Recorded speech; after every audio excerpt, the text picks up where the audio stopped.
Welcome back to another episode of the Property Management Show. I'm your host, Marie Tepman from 4.5 Marketing Agency. Since 2012, we have dedicated ourselves to helping property managers get more owner leads through marketing.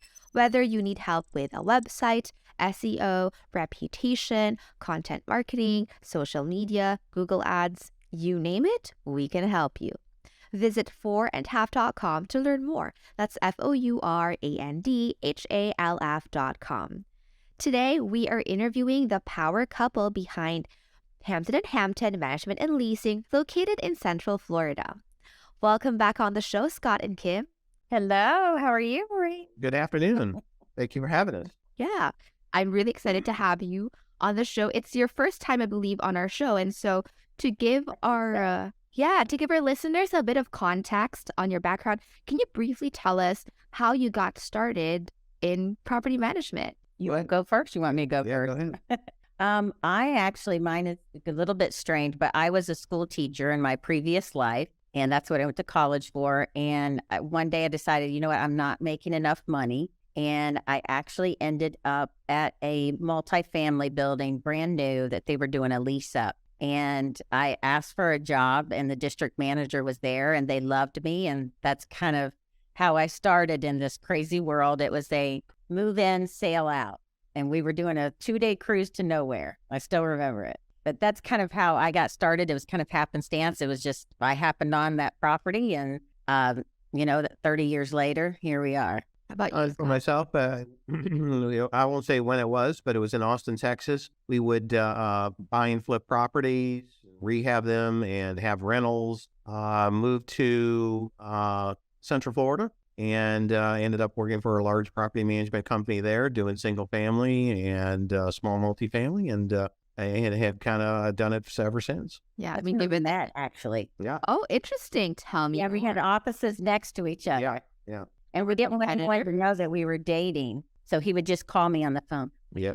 And I'd be like, okay, I'm leaving at such and such time. And so we didn't know if fraternizing was okay. And so we were a little nervous about that. They ended up finding out and just thought it was a husband and wife that owned it. And they just thought it was the best thing ever that we were dating each other. So, Right. yeah, so we kept it kind of hush-hush. But we both had single-family portfolios. And at what point did you decide to branch out and build your own enterprise? They had actually brought in a consultant, and they were changing us all from independent contractors to employees, and they were making all these changes, and it was very strange. And so we each went out and started looking for other jobs, and just ended up at 2 other places. But then a couple of years later, we got married. Yeah. So, And decided to start our own our own company. company. Yeah. That's great. And so, given that you've been in the industry for such a long time, both of you, you obviously lived through the Great Recession of 2007 to 2009. How did that event affect your business? And can you share more about, how it felt and sort of like changes that happened in your business throughout that financial meltdown? During that time, in the run up to that time, we were having a lot of investors come on board. We took on investors and they were all brand new homes. They would buy multiple $400,000 or $500,000 homes. And we used to say to each other, how are they qualifying for all this? And how are they getting all this money? Well, obviously the banks were approving everybody for everything. And again, we were taking on so many properties that were beautiful homes that were all brand new. And we would go on, we knew what they rented for. We were like, there's no way they can make the payment even on these houses.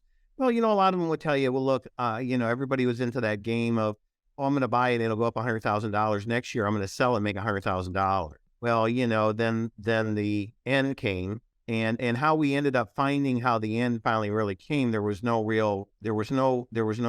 fireworks show. There was no notice in the mail. What there was we were getting phone calls at about 8 or 9 o'clock at night. We'd get these phone calls, and it would be tenants hitting the emergency page line. And they would say, the sheriff is here posting a notice of foreclosure on the door. We're like, what? We're like, what? It just wasn't something that we ever dealt with. We had never dealt with this, and it was just one after another. We were getting these calls, and it would be in the middle of like 8, 9 o'clock at night. And so we would call the owner and say, what's going on? The tenant got a foreclosure notice. And they would be like, Oh, I don't know what you're talking about. I don't know. I don't really even know what you're talking about, or and which we all ended up were a little naive at first because we never had experience. No one had really been through anything like that. Believing your client wouldn't lie to you that they were making the payment.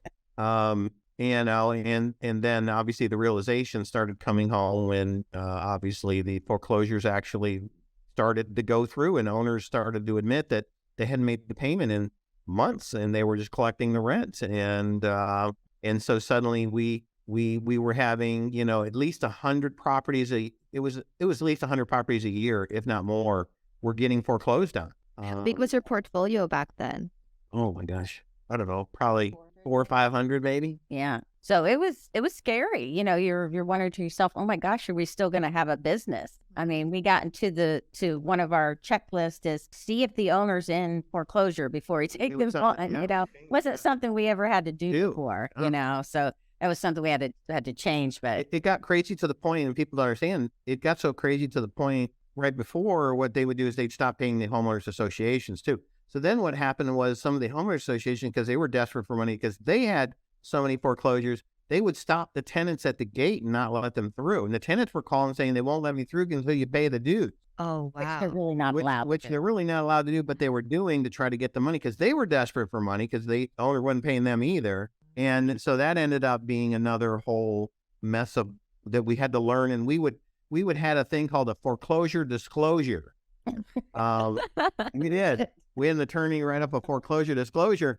And what happened was some of the times the tenants would be scared and they would leave. Well, that foreclosure at that time, then the banks got overwhelmed.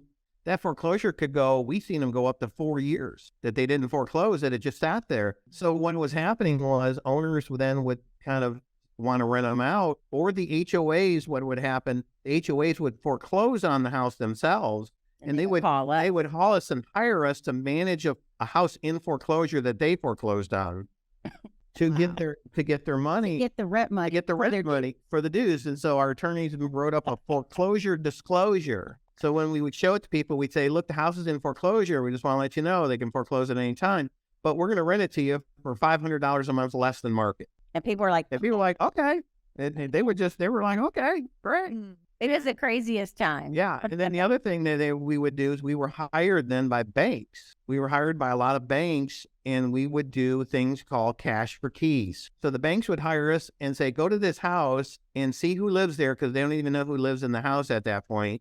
And we would figure out, is it the owner, it's a tenant. And I'll never forget the one that I had actually in Melbourne. I went there, and the locksmith, we went to go in, and the Christmas tree was blinking, and the dog was standing there wagging his tail. We're like, and he's like, what do you want to do? And I said, well, back out. And then, so we ended up finding out with that one, it was the son-in-law of the owner who had died of cancer from years before. He knew she was in foreclosure, and he moved into the house and had been living in the house for free. For 2 years. For 2 years. Oh, we had many the stories just go on and on. And so we ended up, the funniest part about the story is that he had 2 little girls. They're cute little girls. They're about 7 and 9, little curly hair, girls. And then so we ended up, we paid him $4,400, so the bank did, to give him the key, give me the keys. I'll give you a $4,400 check at the end of the driveway. Come down to the get out of the house and get your stuff out. And you walk to the end of the driveway, and I'm going to give you a check. This. And you give me the key. Well, and the little girl turns around and she says, we'll be back. And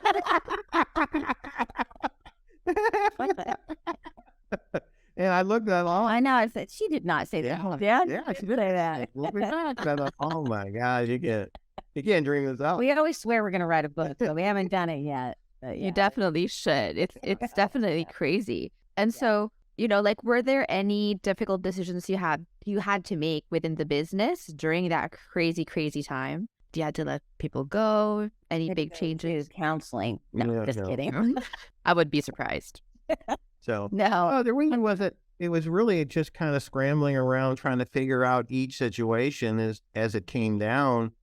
We obviously, the naivete kind of fell off, melted away very quickly. That maybe all investors, owners are not really your friend and are really that, honest with you. Yeah. I think for us, that was the first realization of that, where normally it was a very easy owner and the owner was on your side, and they weren't adversarial with you, and they really wanted to work with you, it kind of became every owner for themselves, and they threw everybody under the bus, you know what I mean? Us included. So, I mean, we didn't really let anybody go. Where it really kind of went along for us there was when we then very quickly thereafter started receiving these calls from these California companies saying they wanted to meet with us. And I said, really? And so they said they want to meet with You're kind of like, you just keep an eye on them. Yeah, not sure. Yeah, and they came in and they said, look, we're going to buy all these foreclosed houses, and we want to hire you to get them fixed up for us and manage. We're like, sure. Yeah, right. Yeah. At this point, I don't know in California, obviously, I don't know about you. When here in the Orlando market, Tampa market, when you drive through new subdivision, I'm not kidding you, it was kind of scary because there were so many vacant houses and that were dilapidated, and green pools and lawns unkept, and newspapers stacked up on the driveway. And you would drive through, it would get around dusk, it would get kind of creepy, actually. It would get a little creepy out there, because you're running around wondering, who's really in the house over there? And it was dark. Yeah, you're getting ready to go in because you have no idea who's there. So it was. Yeah. It was kind of a creepy time. It was kind of weird, especially there were so many vacant houses. It was kind of like a zombie kind of movie, where you see all the vacant, the grass growing up. Yeah.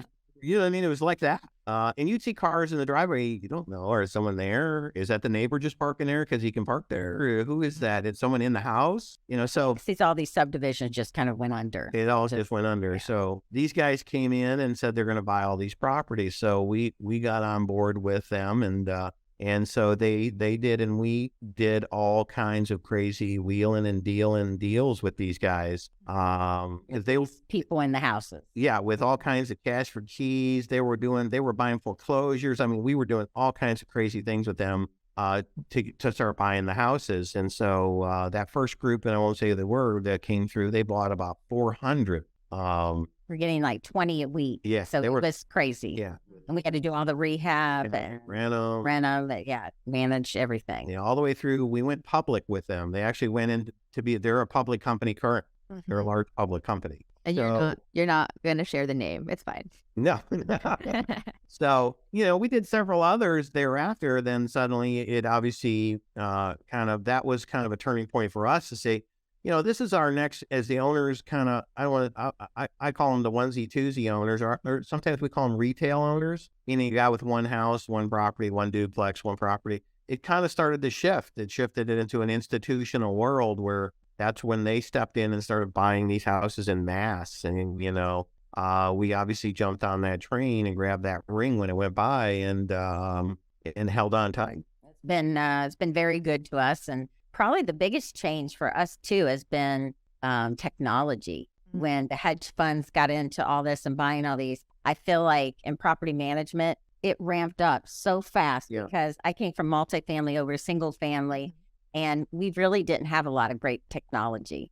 Really, back in that 2009 is really when things started to change slowly. They're like, oh, wow, that's a cool system to put in place. Let's try that. And as you know, we're always all for trying new things. So always kind of the guinea pigs with stuff. We love technology. And so I'm curious to know from your team's perspective. So you yourself, Kim, you were the business owner, and when initially all these foreclosures started pouring in, you were worried, are we gonna have a business? So how did you handle the team aspect, right? Team morale must have been really down. I don't think so. We've always had a really good core group. We have a lot of people that stay with us. We just celebrated our operations manager. She's been with us for 19 years. Wow. So she was with us during all of this craziness. She's been here with us during hurricanes.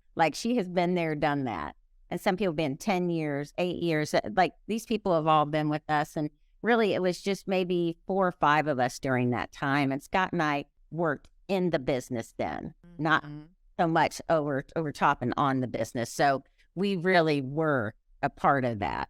And I think that's what really helped push us through. We were all there as a team, and we really were. And I think that kind of pushed us past that. And then that's when we really started to grow. I mean, we had to. Yeah. And we were kind of forced to do that because of all the institutionals and 20 a week. And you're just like, okay, we got to turn this into a machine.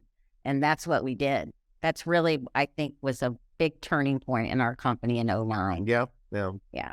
Yeah. Really was. Yeah. And so if you knew then what you know now, would you have done anything differently? Probably would have, I think looking back, we would have focused more on even developing that institutional, in reference to when I say institutional connections and their demands are so much different than an individual owner, meaning reporting is very heavy, days on market, turn times, lease up times. I mean, very heavily into the reporting, which the normal single family manager was not. No. They just kind of went along month to month. We're a mom and pop and just kind of went going along and, probably would have been able to develop that. I think even try to develop that quicker and get more ahead of that. We obviously, and we still have an institutional client in right now. We have a large one. 4 years. We have 4 years. Yeah. And we support them in Orlando, Tampa, and St. Petersburg. So, it's, I think, and that has carried us through. Quite honestly, we've had several others during that time too. So, it's been a good ride. I don't know where that's going to go, as you asked about interest rate, where that's going to go, but I do know that a lot of the institutional clients that we deal with have stopped buying properties. Yeah. And, knowing that is affected by all the conversations and news about like, we're at the cusp of a new recession and VC money's drying up. And it's kind of like you have all these layoffs from the big tech companies. And so it's almost like so many red flags are showing up. Knowing all that, how do you feel about the economic situation right now from the point of view of being a business owner? And is there anything that scares you? I don't know at this point in our life that it scares us.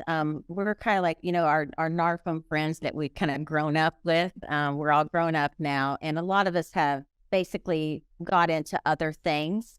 And we're not so heavily counting on those management fees, which we feel at one point in time will probably go away. So we really have instituted so many other things. We also own a lot of real estate. In fact, I told you this morning, we just closed on our next building. So we have that, we have multifamily, we have commercial. We also have a sales brokerage where I just work only with investors. And then we also now have our short-term company called the Florida Nest. And so that deals with like Airbnb and Vrbo. So we're pretty well-rounded. We kind of own the real estate life cycle now. And I think that is probably the smartest thing to do. So you're not just so heavily just on property management or just on this. And we've saved lots of money. So pretty good. Definitely. And that's really insightful what you shared. Not only are you you own the entire real estate life cycle, you're also very diversified. So for example, I know that, some years back when Airbnb blew up, there were people who were like, oh, that's all I'm going to do. It's better than long term. And then and then pandemic happened. No one's traveling. And so it's kind of like if all your eggs were in that basket, you would have been scrambling. Like you better have a big nest egg to kind of like see things through. But what you're saying is, whereas before, when the financial meltdown happened, you were kind of reliant on like the management fees. Whereas now, if one kind of spoke in the wheel kind of gets cut off, you're not going to sink the ship because you have all these you have your foot in all these other, aspects of the industry. That's really smart. And you've got to have the legs on the table. You got to have all of them there to support it. And that's what we've almost always done to do those types of things. So we're not kind of stuck there going, oh God, what are we going to do now? Now, probably that financial crisis really probably set us straight to go, okay, we got to change some things up. And we were probably one of the first management companies to change people into employees from independent contractors. Was it scary? Oh my gosh, it was. We lost a couple key people, but we kept going. And it was one of the best decisions I think that we made, really. And now you see a lot of people doing it. But like I said, we're always like that guinea pig, and we're always willing to try something new for the sake of trying it if we think it's going to be something that makes us better. What prompted that change that you wanted to switch from independent contractors to full-on employees? Well, one thing was our operations manager would come and say, you know what, we have people moving in and it's, 3:00 and the managers, they are long gone. They're independent contractors. They just leave that up for your staff and your admin staff and all that. And you're like, what? No, no, no. They need to be here to move these people in. And you can't really tell them what to do. Can't tell them to come to the office. I can't tell them to do this. And it just got worse and worse. And then Scott and I have always been the ones to build our business. And I know we're the owners, but we are always the one that has brought in almost every single account. I will probably say to this day, it's probably 95% built by us. And I don't mind doing that. I love doing that.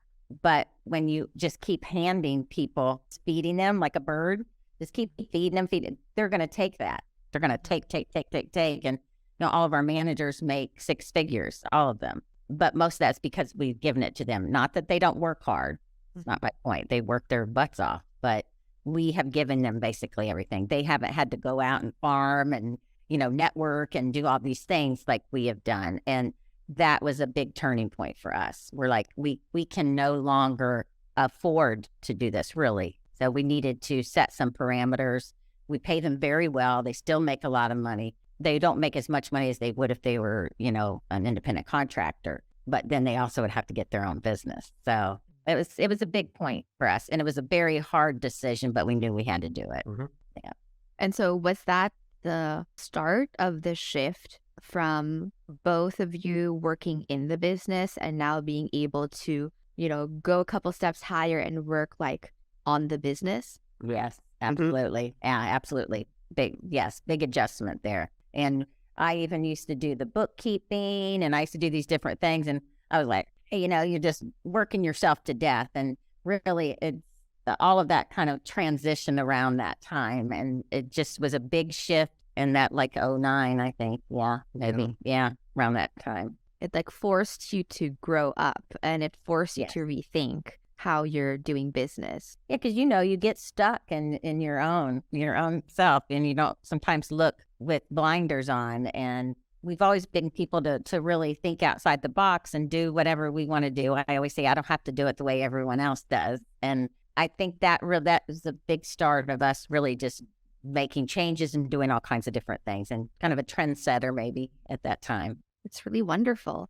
And so you mentioned earlier that you used to kind of trust prospective owners more, and then 2009 happened and you were like, oh, I thought we were on the same page. I thought we were partners, but I guess like we can't trust them as fully as we thought. So have you essentially changed the way you vet your owner prospects even to this day? Or it's kind of back to what it used to be because the market doesn't demand a more stringent selection process? Well, I think that it's been tough on all the management companies. I think especially the ones in the markets where, and the hedge fund people call it the sand states, meaning like Phoenix, Vegas, Dallas, Orlando, Tampa, Charlotte, Atlanta. I mean, I'm hitting all the highway. I mean, when you talk to somebody, we were at a conference. I was in San Antonio. And they were in Seattle or something, and they were like, oh, they don't have any hedge funds, so they got like 1,700 properties. I said, well, come on down to Atlanta or come on down to Orlando and see what it's like to really compete. Mm-hmm. You know what I mean? And so it's a little different from Ohio or somewhere else. I mean, like we are in, there's a lot of property managers in these markets, and it's sometimes a dog eat dog. You got to differentiate yourself and be one up and be better. And sometimes that can be very difficult.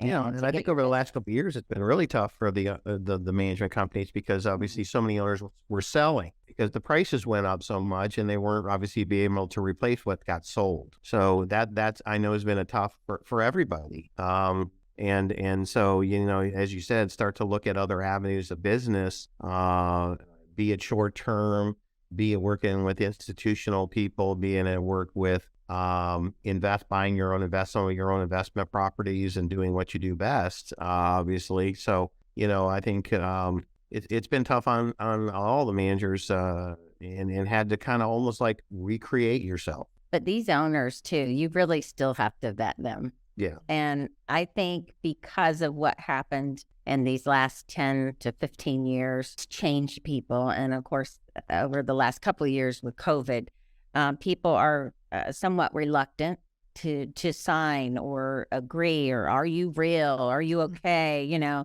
And so for us, we're kind of the same way on the opposite end of it.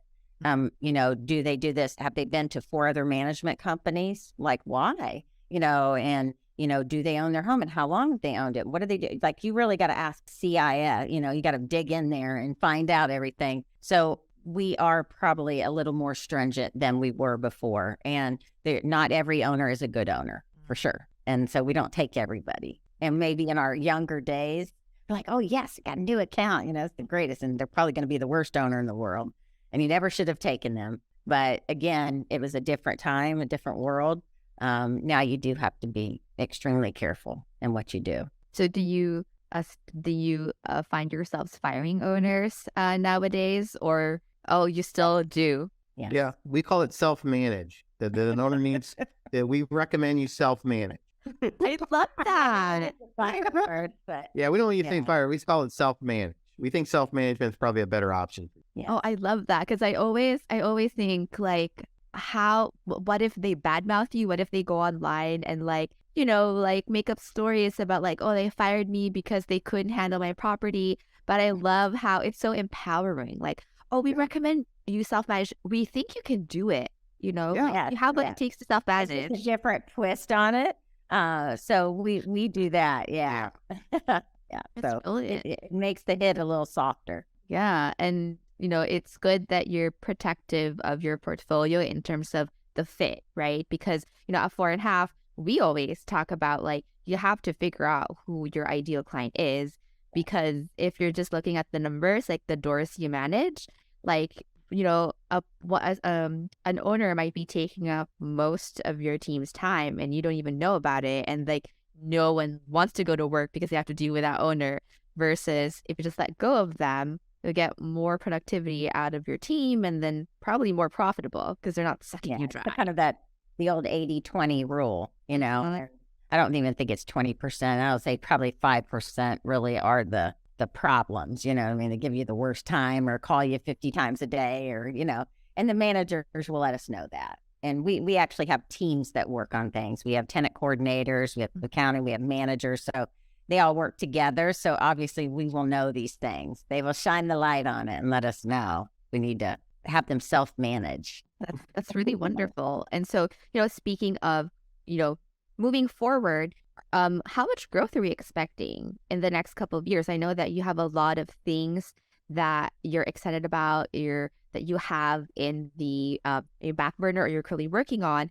But, given that the economy is not as bright and, easy as it was maybe several years ago, how, has that affected your the way you're viewing the kind of growth you can achieve in the next couple of years? I don't think that I see it as a big opportunity. Yeah, I mean, you'll have several different things to look at. I think it will give us an opportunity to also tighten up, make sure that our expenses are in order. We've actually already been working on that. We're always kind of ahead now instead of getting caught behind like we did during that foreclosure time. So now we already kind of prepare for that. And we own a lot of our stuff. We don't have a lot of expenses. And so we've done that over time. It's not something we can do, the click of your fingers there, but we're always very careful on that. But at the flip side of that, it does provide opportunities. And obviously we work with investors. And so now they'll be able to buy more things other than what they could. So it's interesting to look at it both ways. Yeah. Huge opportunity. Yeah. You've positioned yourself for this, right? Like you said, you can't do it with a snap of a finger. So over the years, you started acquiring, the buildings, the commercial buildings that you have offices in. So obviously, not everyone can do that, but very smart of you to kind of plan ahead. And now you're talking about this new office that you closed in St. Pete that is going to be a multi-use thing, which is going to be your office, but also you're going to rent out, a co-working space, which I love. And to me, it goes with the time. And again, too, we actually have a backup plan to that. So this building is almost 5,000 square feet. And obviously we don't need all of that. And my sales agents are everywhere. They don't stay in the office. So if we needed to, it actually can be 4 offices. Oh. So if we needed to do that, but I think obviously the co-working is here, it's now, and will do quite well. And so we think that that's the avenue it's taking, and we'll do well with it. Well, I'm so excited to see, what you have planned next. Thank you so much for sharing your stories and your insights to our audience today. Absolutely. Thank you. Thanks for having us. It was good to see you. Yeah. All right. Thank Take you. care. And that's all we have for this episode of the Property Management Show, brought to you by 4.5 Marketing Agency. Since 2012, we have been helping property managers get more owner leads through marketing, from websites, SEO, content, online reputation, paid ads, you name it. Visit 4andhalf.com to learn more. That's FOURANDHALF.com. And as usual, if you have comments, questions, or suggestions on future topics, feel free to email marketing@4andhalf.com. And if you're enjoying the show, consider leaving us a rating or review on the listening app of your choice. Thanks, and see you next time.